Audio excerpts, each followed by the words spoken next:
My name is Myra Whitmore. I'm 34 years old, a cardiology resident, and a single mother of 3-year-old twins. 2 months ago, I was lying in an emergency room, bleeding internally after a car accident.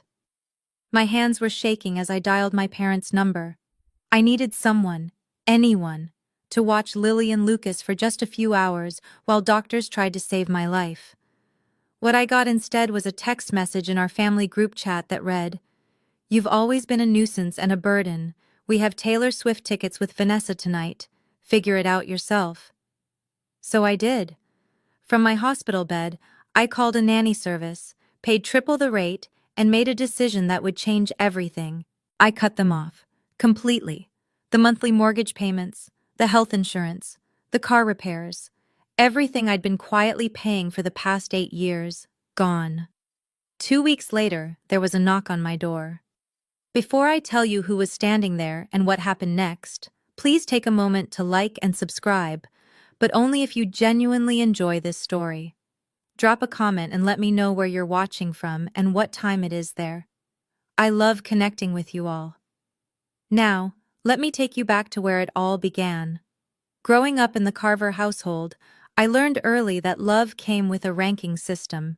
My older sister Vanessa was the star, always had been.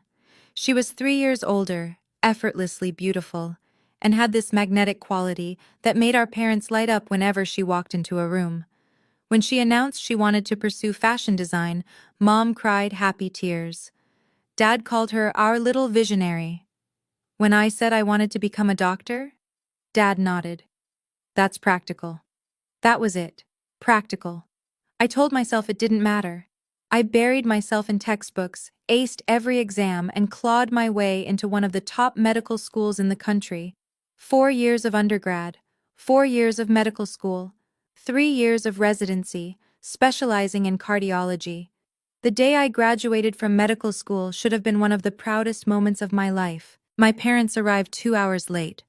"Sorry, sweetheart," Mom said, not quite meeting my eyes. "Vanessa had an emergency meeting with a potential investor. We had to drop her off first." No flowers, no celebration dinner, just a quick photo in the parking lot before they rushed off because Vanessa needed emotional support after her meeting. Compare that to Vanessa's first fashion show 3 years earlier. The whole family flew to New York, 5-star hotel, front row seats. Dad posted 17 photos on Facebook with captions like, "So proud of our talented girl." I got a parking lot photo and a lukewarm "Congrats, honey." I told myself it made sense. Fashion is competitive. Vanessa needed more support. Medicine is stable. I could handle things on my own. But what I didn't know then was that my parents' favoritism wasn't just emotional. It was financial. And I was the one footing the bill. It started 8 years ago, right after I finished medical school. Dad called me one evening, his voice tight with embarrassment. "Myra, we're in a bit of a bind. The mortgage payment is due, and things are tight this month. Could you help us out, just this once?" Just this once. I transferred $2,400 that night without hesitation. They were my parents. Of course I would help. But just this once became every month. The mortgage, then their health insurance premiums, $800 monthly, when Dad's company dropped their coverage, then the emergencies, the car repairs, the roof leak, the new furnace. I never said no, not once.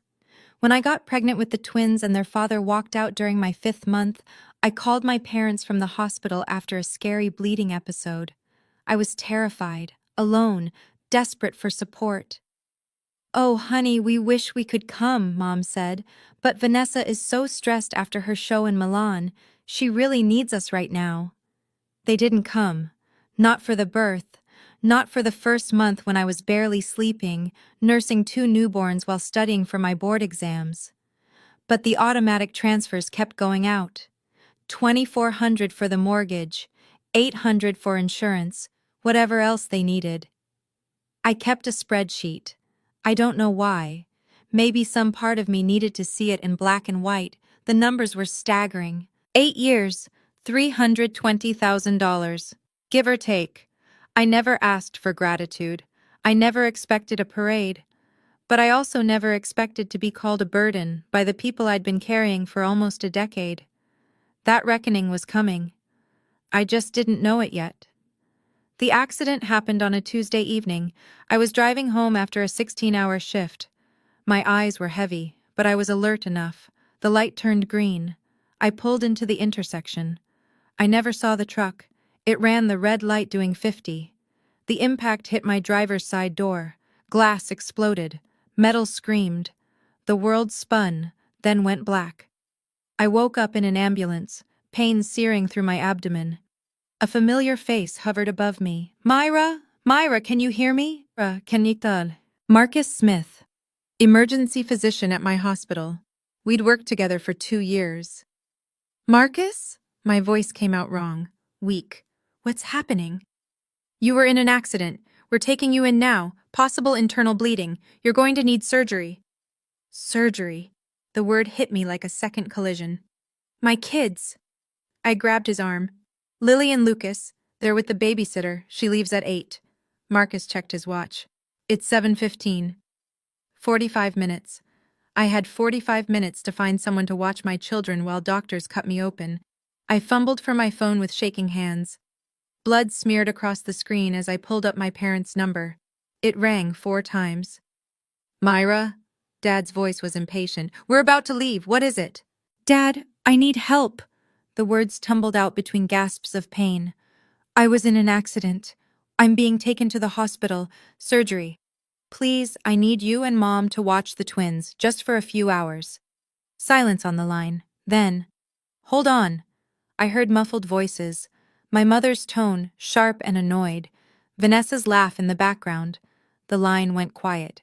Then my phone buzzed with a text notification. Family group chat. The message was from my mother. Myra, you've always been a nuisance and a burden. We have Taylor Swift tickets with Vanessa tonight.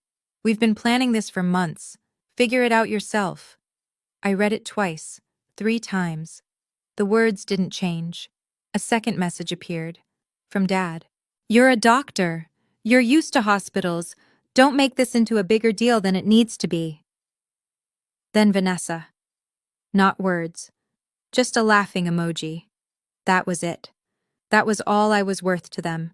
A laughing emoji while I lay bleeding in an ambulance. Marcus was watching me. I didn't realize he could see my screen until he spoke. Myra. His voice was careful. What did they say? I couldn't answer. Something had cracked open inside me, and it wasn't just the internal bleeding. I need a phone, I whispered. A phone with internet. Mine's dying. He handed me his without question. I Googled emergency nanny services, found one with 24-hour availability, called, explained the situation in clipped professional sentences. Yes, I would pay triple the rate. Yes, I would provide the babysitter's contact for handoff instructions. Yes, I authorized payment immediately. It was done in 4 minutes. Marcus was still watching me when I handed back his phone. He didn't say anything. He didn't have to. Can you screenshot those messages? I asked. From my phone, before it dies. He nodded slowly. Yeah, I can do that. I closed my eyes as the ambulance pulled into the hospital bay. The pain was overwhelming now, but it wasn't coming from my abdomen anymore. From that hospital bed, with an IV in my arm and fear in my heart, I made the easiest decision of my life. The surgery took 4 hours. Ruptured spleen. Internal bleeding. Another few minutes and I might not have made it. I spent 5 days in the hospital. 5 days of IV drips, morphine haze, and nurses checking my vitals every few hours. Not one call from my parents. Not one text. Not one visit. The emergency nanny service was expensive, but worth every penny. They coordinated with my regular sitter, kept Lily and Lucas safe and fed, sent me daily photo updates. Strangers took better care of my situation than my own family. On day 3, I asked the nurse for my laptop. Are you sure you're up for it? She asked. You should be resting. I need to take care of something. My hands were steady as I logged into my banking app. 8 years of automatic transfers stared back at me. Regular as clockwork. $2,400 on the 1st of every month, $800 on the 15th. I canceled them all. Then I opened my phone settings, blocked my father's number, my mother's, Vanessa's. There was no dramatic moment, no tears, no second guessing. It felt like setting down a weight I'd been carrying so long I'd forgotten it was there. Marcus stopped by later that afternoon. He'd checked on me every day, bringing coffee and quiet company. "How are you feeling?" he asked. I looked up at him, and for the first time in years, I told the truth. Better. For the first time in 8 years, I actually feel better. He didn't push for details, he just nodded, like he understood. I knew the fallout was coming. My parents would notice the missing money. They would rage and cry and demand explanations. But I didn't expect what came next. 2 weeks after my surgery, I was finally home, moving slowly, still sore, but alive. It was a Saturday morning. I was making pancakes for Lily and Lucas, their favorite weekend treat. The kitchen smelled like butter and maple syrup. Lucas was trying to stack his toy blocks. Lily was helping by knocking them down. Then came the knock. 3 sharp raps on my front door. I wiped my hands on a dish towel, my heart rate spiking. If it was my parents, I wasn't ready. I didn't know if I'd ever be ready. I looked through the peephole, and my breath caught. Standing on my doorstep was a tall man in his 70s. Silver hair, neatly combed, sharp blue eyes that I remembered from childhood. A posture that still carried the authority of 40 years on the federal bench. Grandpa Thomas. I hadn't seen him in almost 3 years. My parents always had excuses for why we couldn't visit. Too busy, too far, too inconvenient. I opened the door, and he pulled me into a hug so tight it made my surgical incision ache. "Myra." His voice was rough. "Let me look at you." He pulled back, his eyes scanning my face, then dropping to where my hand rested protectively over my abdomen. "I know everything," he said quietly. "Eleanor told me." Aunt Eleanor, my mother's younger sister, the only person in the family who'd ever openly questioned how my parents treated me. "Grandpa, Don't." He held up a hand. "You don't need to explain anything. But I do need you to come somewhere with me." He reached into his jacket and pulled out an envelope. Cream-colored, elegant, formal. An invitation. "My 70th birthday party, next Saturday. The whole family will be there." His eyes met mine, and I have some things that need to be said. Grandpa Thomas sat at my kitchen table, watching Lily and Lucas with a soft smile. They'd taken to him immediately, showing off their toys, demanding his attention. He gave it freely. "They look just like you did at that age," he said, same stubborn chin. I set down 2 cups of coffee and took the seat across from him. "Grandpa, how did you find out? About the accident? About everything?" "Eleanor called me the night it happened." He wrapped his hands around the mug. "She'd heard through one of your cousins, when she told me what your parents did." He stopped, jaw tightening. "I've watched this for years, Myra. The way Helen and Richard treat you versus Vanessa. I'm old, but I'm not blind." I stared at my coffee. I thought maybe I was imagining it, making it bigger than it was. "You weren't." His voice carried the weight of a man who'd spent decades separating truth from lies. "I was a federal judge for 40 years. I know how to read people. I know what favoritism looks like, what exploitation looks like." He leaned forward. "Tell me something. Do you still have records of the money you've sent them?"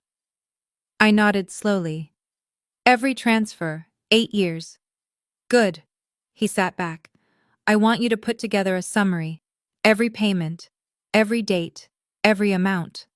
"Why?" "Because at my birthday party, in front of the entire family, I intend for the truth to come out." His eyes were steel. "Not as an attack, not as revenge, simply as facts. And facts, as I learned in 40 years on the bench, have a way of speaking for themselves. My hands trembled around my mug. What if they hate me? The ones who matter won't. He reached across and squeezed my hand. And the ones who do never deserved you. The next 2 weeks were a blur of preparation. I printed every bank statement, every transfer confirmation, 8 years of financial records, organized chronologically, bound in a plain manila folder. Looking at it all together was staggering. Month after month, year after year, a river of money flowing one direction. Aunt Eleanor came over 3 days before the party. She was 55, sharp-tongued, and had always been the black sheep of the family for refusing to pretend everything was fine. She flipped through the folder, her expression darkening with each page. $360,000, she said flatly. Myra, do you understand what this is? I know. This is more than most people make in 7 years of full-time work. She set down the folder. And they called you a burden. I pressed my palms against the kitchen counter. I don't want to destroy the family, Aunt Eleanor. I just want them to see, to acknowledge what I've done. You're not destroying anything. She stood and put her hand on my shoulder. You're just stopping the lie.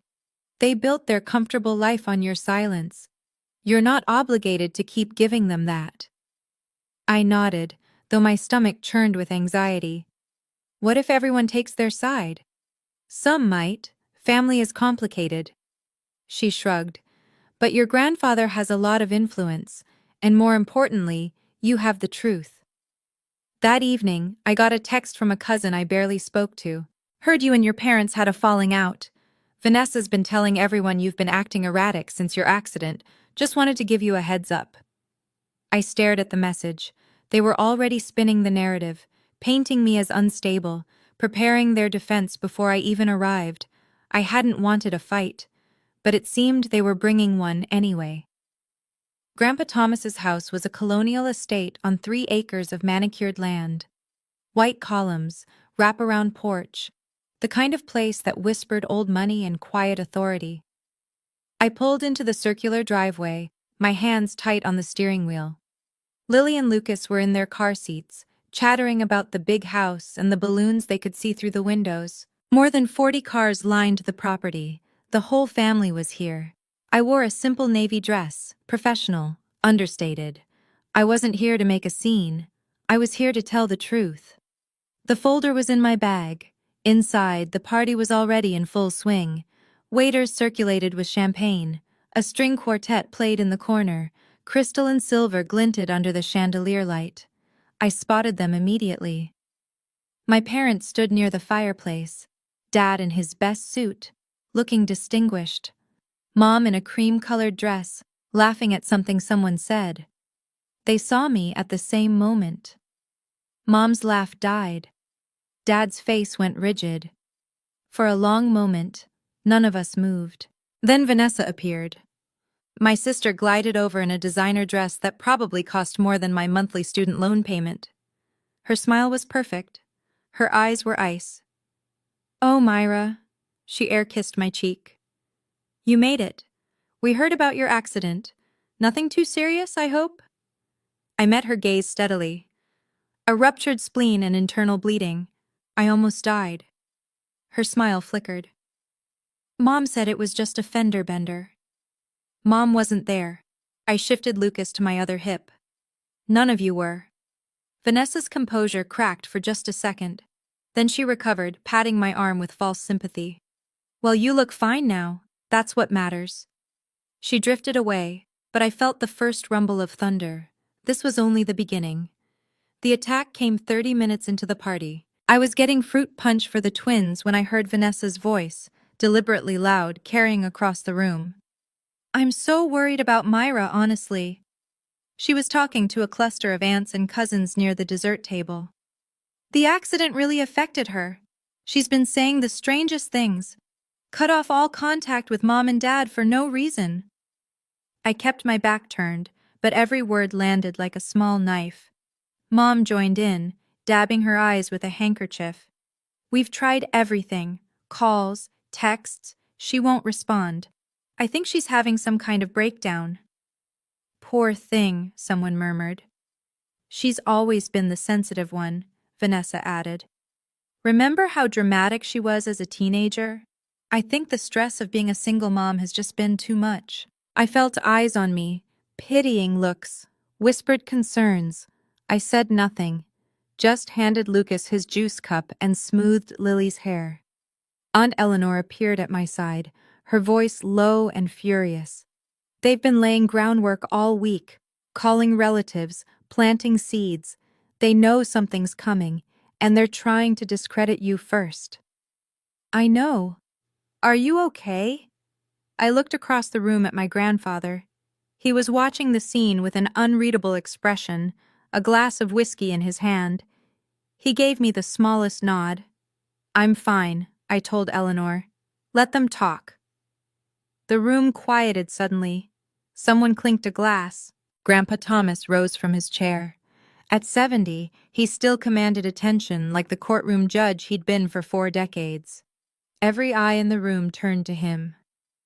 Before we continue with the festivities, he said, his voice carrying effortlessly, I have a few things I'd like to say. The air changed. This was it. Okay, I need to pause here for a second. Before Grandpa reveals what he knows, I want to ask you something. Have you ever been in a situation where someone tried to rewrite the truth about you? Where they painted you as the crazy one just because you finally stood up for yourself? Drop a comment and share your story. Or just type truth if you've been there. And if you're enjoying this, please hit that like button. Trust me, what happens next is worth staying for. Now back to the party. Before Grandpa could continue, my father stepped forward. Dad, wait! His voice was controlled, but I could see the tension in his jaw. Before you say anything, there's something the family should know. Grandpa raised an eyebrow. Richard? Dad turned to face the room, every inch the concerned parent. As many of you may have heard, my daughter Myra has been going through a difficult time. He gestured toward me with a sad smile. After her accident, she's been confused, distant. She's cut off contact with her mother and me completely. Mom stepped up beside him, still clutching that handkerchief. We've only ever wanted the best for her, she said, her voice trembling. But she's been spreading terrible lies about us, saying we abandoned her, that we don't love her. The room was silent. I felt 40 pairs of eyes boring into me. We've tried to be patient, Dad continued, but it's been heartbreaking. We gave that girl everything, everything. Vanessa added her piece from across the room. She's even been claiming we refused to help her during her accident, which is absolutely not true. There must be some kind of misunderstanding. Someone near me let out a sympathetic murmur. The poor things. I stood frozen. Lily had buried her face in my neck, sensing the tension. Myra! An aunt I barely knew approached me. Honey, is everything okay? Your parents are so worried about you. I opened my mouth to respond, but no words came. Then Grandpa Thomas's voice cut through the room like a gavel. Are you finished, Richard? The question was quiet, mild even, but every person in that room heard the steel underneath. Dad's confident expression faltered. I just thought the family should know.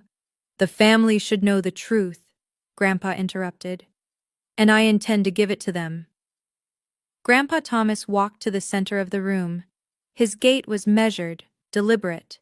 The walk of a man who had presided over hundreds of cases and never once lost control of his courtroom. I've listened to your concerns, Richard, he said. Helen, Vanessa, you've painted a very clear picture of a troubled young woman who's turned against her loving family. He paused, letting the words hang. Now, I'd like to ask some questions. Dad shifted uncomfortably. Dad, I don't think this is the place. This is exactly the place. Grandpa's voice didn't rise, but it hardened. This is family, and families should know the truth about each other. He turned to my father. Richard, a simple question. Who has been paying the mortgage on your house for the past 8 years? The color drained from Dad's face. What? Your mortgage, $2,400 a month. For 8 years. Who's been paying it? We. Dad's eyes darted to Mom. We pay our own mortgage. Do you? Grandpa reached into his jacket pocket and pulled out a folder. My folder. Because I have here a complete record of bank transfers from Myra's account to your mortgage company every month for 96 consecutive months. A murmur rippled through the room. That's a misunderstanding, Mom stammered. Myra offered. We never asked. I'm not suggesting you held a gun to her head, Grandpa said calmly. I'm simply establishing facts. He opened the folder. Let me share some numbers with the family. I think they'll find them illuminating. Across the room, Vanessa had gone pale. Dad's hands were clenched at his sides. Mom looked like she might faint. And I stood there, holding my children, my heart pounding as the truth finally began to surface. 8 years, Grandpa Thomas read from the folder. Let's break it down. The room was utterly silent. Even the string quartet had stopped playing. Mortgage payments, $230,400. He looked up. That's the house Richard and Helen live in, the house they claim they pay for themselves. Someone gasped. Health insurance premiums, $76,800. When Richard's company dropped their coverage, Myra picked up the bill. He flipped a page. Car repairs, home maintenance, emergency expenses, approximately $45,000. Another page. Cash gifts and financial support for Vanessa's fashion ventures, $12,000. He closed the folder. Total, $364,200, give or take. The silence was deafening. Aunt Eleanor stepped forward. For context, everyone, that's more than most people make in 7 years of full-time work.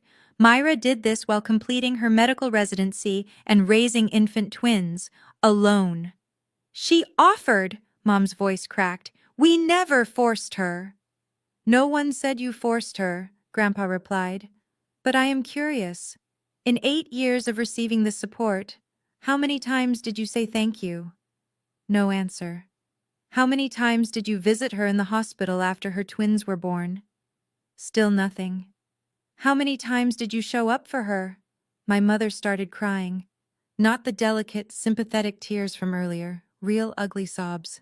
We thought she was fine, Dad said, his voice hollow. She never complained, she always managed. She managed, Grandpa repeated. Because she had to. Because you taught her that her needs didn't matter. An uncle near the back shook his head. Jesus, Richard. $360,000, and you called her a burden? Dad flinched like he'd been struck, but Grandpa wasn't finished. There's one more thing the family should hear, Grandpa said. He pulled out his phone, adjusting his reading glasses. 2 months ago, Myra was in a car accident, a serious one. She was bleeding internally and being rushed to emergency surgery. From the ambulance, she called her parents. Her children were home with a babysitter who was about to leave. She needed someone to watch them for a few hours. He paused, looking directly at my parents. This is the text message she received in response. From Helen. I'll read it exactly. He cleared his throat. Myra, you've always been a nuisance and a burden. We have Taylor Swift tickets with Vanessa tonight. Figure it out yourself. The room erupted. Oh my God, someone breathed. That's not... You're taking it out of context, Vanessa said desperately. There is no context, Aunt Eleanor snapped, that makes abandoning your daughter during a medical emergency acceptable. We didn't know it was serious, Dad shouted. Did you ask? Grandpa's voice cut through the chaos. Did you call her back? Did you come to the hospital? Silence. The answer, for those wondering, is no, no, and no. A woman I recognized as a distant cousin stepped away from my parents, her face twisted with disgust. Several others followed. My mother was sobbing uncontrollably now. I didn't mean it like that. I was frustrated. I didn't think... You didn't think your daughter might die, Grandpa finished, because you never thought about her at all. He turned to face the room. I'm not asking anyone to pass judgment. I'm simply presenting facts. What you do with them is your own choice. He looked at me, finally, his eyes soft. Myra, is there anything you'd like to say? I hadn't planned to speak. I'd come here expecting Grandpa to handle everything, to let the facts speak for themselves while I stood silently in vindication. But looking around the room, at my crying mother, my shell-shocked father, my sister's crumbling facade, I realized I had something to say after all. I handed Lucas to Aunt Eleanor and stepped forward. I didn't come here for revenge. My voice was steadier than I expected. I came here because Grandpa invited me, and because for 34 years, I've been living with a version of my family that wasn't real. A version where I was the strong one, the reliable one, the one who didn't need anything. I looked at my parents. I believed you. When you said Vanessa needed more support because her industry was harder, when you said I could handle things on my own, I believed you, and I tried to be what you needed me to be. A tear slid down my cheek, but I didn't wipe it away. But that night in the ambulance, bleeding and terrified, I finally understood. I wasn't strong to you. I was convenient. I wasn't reliable. I was exploitable. And no matter how much I gave, it would never be enough to make you see me the way you see her. Several family members had moved closer to me. An aunt touched my arm. A cousin nodded with tears in his eyes. My father started to speak. Myra, I'm not finished. He stopped. I don't hate you, I said quietly. But I can't keep pretending this is okay. I can't keep buying love that should have been free. An uncle across the room turned to my father. How could you, Richard? This whole time, you've been living off your daughter while treating her like nothing. The room was turning. I could feel it. So what now? Dad's voice was desperate. You've humiliated us in front of the whole family. Are you happy? I shook my head slowly. I'm not happy, Dad. None of this makes me happy. I took a breath. But I'm also not sorry. Because this isn't about humiliation. It's about honesty. For the first time in 8 years, our family knows the truth. Not your version, not Vanessa's spin, the truth. Vanessa tried once more. This is ridiculous. You're acting like we're monsters. We're your family. Families help each other. You're right. I turned to face her. Families do help each other. So where were you when I was pregnant and alone? Where were you when I was raising newborns while studying for boards? Where were you when I was bleeding out in an ambulance? She had no answer. I looked back at my parents. From now on, I won't be sending money. Not because I can't afford it, but because financial support should be a gift, not an obligation. And it should flow both ways in a family that actually cares about each other. My mother reached toward me. Myra, please.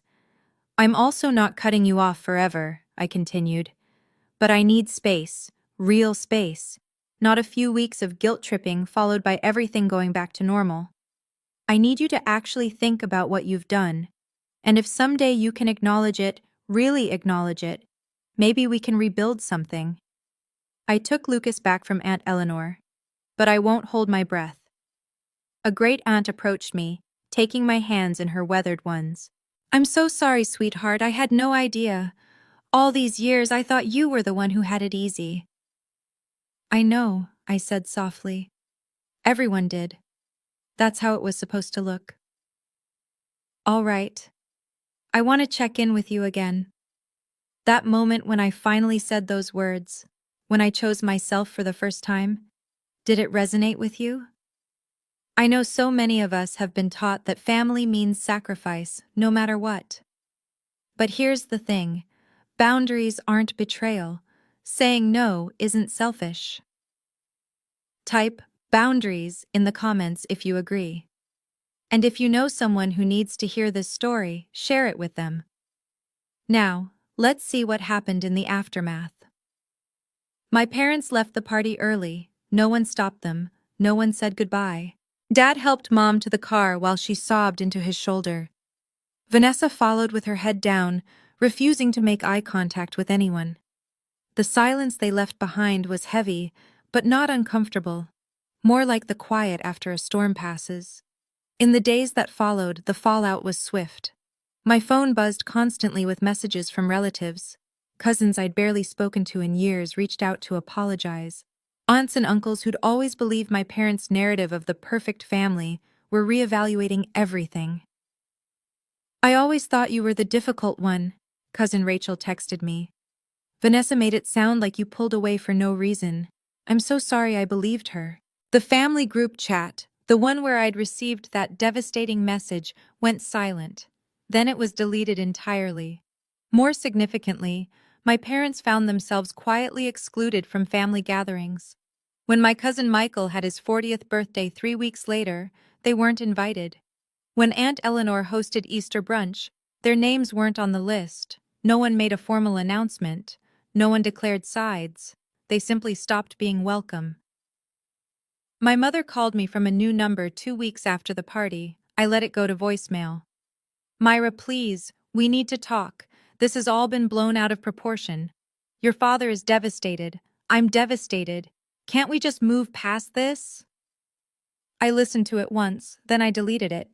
Forgiveness wasn't a reset button. I knew that now. It was a release, for me, not for them. And I wasn't ready to release anything yet. But the financial consequences? Those were just beginning. 3 months after the party, I got a call from Aunt Eleanor. "They're selling the house."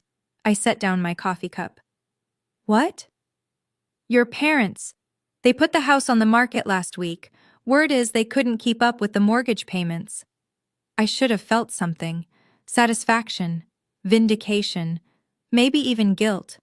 Instead, I just felt tired. "Where will they go?" "Your Uncle Frank is letting them stay in his guest house temporarily." Eleanor paused. "He made it very clear it's conditional. They need to get jobs, real jobs, not just waiting for someone else to bail them out." Jobs. My parents hadn't worked full-time in years. Dad took early retirement at 55. Mom had never worked outside the home. They'd been living off my money, and they hadn't even realized how dependent they'd become. "What about Vanessa? Can't she help?" Eleanor laughed. It wasn't kind. "Vanessa's been drowning since her divorce. Word got out about the party. Someone in the family knows someone in fashion. She lost a major design contract. Last I heard, she's waitressing part-time." I stared out my kitchen window at Lily and Lucas playing in the backyard. "I don't want them to suffer," I said quietly. "I know you don't, sweetheart. That's because you're a good person."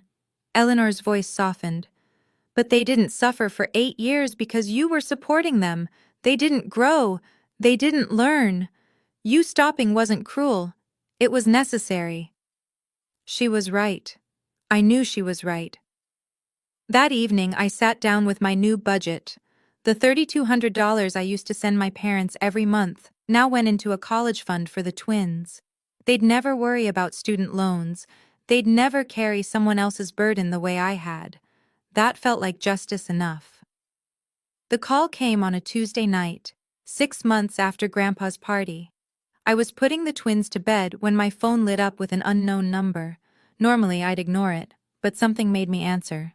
"Myra?" Vanessa's voice was different, smaller. The polished confidence that had always defined her was gone. "Vanessa." "Please don't hang up." She took a shaky breath. "I know I don't deserve your time, but I need to say something." I sat down on the edge of my bed. "I'm listening." "I'm sorry." The words came out cracked. "I'm so sorry. For everything. For the way I treated you. For the things I said. For laughing at that text message when you were—" Her voice broke. "When you were dying, I laughed. What kind of person does that?" I waited. "I didn't know," she continued. "About the money. Not all of it. I knew Mom and Dad were struggling, but I thought they were managing. I didn't realize it was you. For 8 years, Myra. How did I not know?" "Did you ever ask?" Silence. "No," she whispered. "I didn't. Because I didn't want to know. I liked being the favorite. I liked that everything came easy for me." She laughed bitterly. "Nothing's easy anymore." I heard about the contract. "Yeah. Turns out your reputation matters in this industry." Funny how that works. We sat in silence for a moment. I'm not asking for money, she finally said, or forgiveness. I just wanted you to know that I see it now. What I was, what Mom and Dad did. I see all of it. I took a deep breath. Then start from there. Stand on your own feet. Be better. Yeah. Her voice was thick with tears. I'm trying. Good. I hung up. And for the first time I felt something like hope. 6 months after that call, 1 year after the accident that changed everything, I stood in my new apartment watching the sun set through the windows. It wasn't big. 2 bedrooms, 1 bathroom, a small kitchen. But it was 5 minutes from the hospital in a good school district. And most importantly, it was mine. No mortgage payments to parents who didn't appreciate them. No insurance premiums for people who called me a burden. Just rent, utilities, and a college fund growing steadily every month. Lily and Lucas were at Grandpa Thomas's house for the afternoon. He'd become a fixture in our lives over the past year. Every Sunday, he'd pick them up for adventures, the zoo, the park, ice cream that I pretended not to know about. They're good kids, he told me once. You're raising them right. From him, that meant everything. Aunt Eleanor had become more than family. She was a friend. We had dinner together twice a month. She'd helped me navigate the emotional aftermath of the party, of setting boundaries, of learning to prioritize myself. You know what I admire about you? She said recently. You didn't become bitter. A lot of people would have. You had every right to. What would be the point? I'd replied. Bitterness is just drinking poison and expecting someone else to get sick. As for my parents, we hadn't spoken directly. But I knew from family whispers that they were still at Uncle Frank's. Dad had gotten a part-time job at a hardware store. Mom was doing bookkeeping for a local church. They weren't thriving, but they were surviving. Some days I wondered if they thought about me, if they missed me, if they regretted anything. But those weren't my questions to answer. I'd spent 34 years carrying their weight. It was finally time to put it down. If you've made it this far, I want to leave you with something. Not advice. I'm not qualified to tell anyone how to live their life, but maybe a reflection. A lesson I learned the hard way. For 34 years, I believed that love was something you could earn. That if I just gave enough, sacrificed enough, asked for nothing in return, eventually the people who were supposed to love me would see my value. I was wrong. Love isn't a transaction. It's not a reward for being useful. And no amount of money, time, or energy can buy something that should have been freely given from the start. The family I have now, Grandpa Thomas, Aunt Eleanor, friends like Marcus who showed up when my own parents wouldn't. They didn't love me because of what I could provide. They loved me because of who I am. That's the difference. And it took almost dying on an operating table to understand it. I don't know what happens next with my parents. Maybe someday they'll truly change. Maybe they'll reach out with genuine remorse, ready to rebuild something real. If that happens, I'll consider it. But I won't wait for it. I won't shape my life around the hope of something that may never come. My life is mine now. My energy, my resources, my love. And if the people who raised you call your self-respect betrayal, then maybe they never deserved your loyalty in the first place. To anyone out there carrying a weight that was never yours to bear, it's okay to put it down. It's okay to choose yourself. You're not selfish. You're not ungrateful. You're not a burden. You're finally free.